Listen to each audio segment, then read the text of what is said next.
So the visual system is of huge importance when coordinating movement, because if we can't keep our gaze fixated on our target as we move, then our brain will have a much tougher time predicting the safety of our movement. And this means that I might have to call upon other systems to do more work, like your proprioceptive system, for example, perhaps increasing the mechanical load that the proprioceptive system needs to bear during movement, which may lead to obvious changes. Now imagine walking down the street with your eyes closed. Do you think that your movement will be nice and fluid during that movement? I doubt it very much unless you practiced it before. Now, of course, this is a very exaggerated example, but it offers a nice insight into understanding how poor eye movements can lead to changes throughout the rest of the body.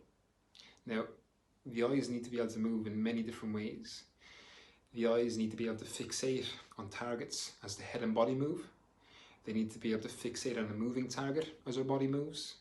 They need to be able to jump from target to target while our body moves and keep those targets clear and focus. And they need to be able to focus on targets up close and far away throughout the day too. Now, they need to be able to do much more than this, but this really encompasses real world movement, because your client has to be able to integrate all this while coordinating the movement of the rest of the body. So don't you think it's important that we integrate this real world movement within our graded exposure rehab approach? Because ultimately graded exposure helps us accept more load through and slowly accept more load through body parts that we may be uncomfortable loading. But its success may fall short if we don't integrate that in a way that mimics real world movement, right?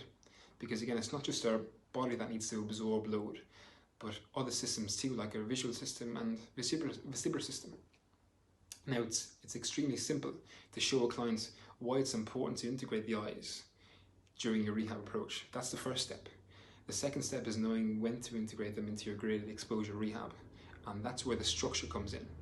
And we can offer you many ways to simply integrate eye movements, and particularly those eye movements that need to be uniquely loaded for the unique client in front of you, to add more challenge to movement in order to facilitate more neuroplastic change.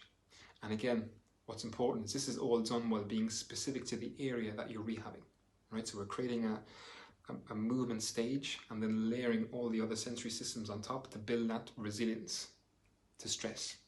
Okay, so again, thanks again for listening, and we'll catch you on the next video.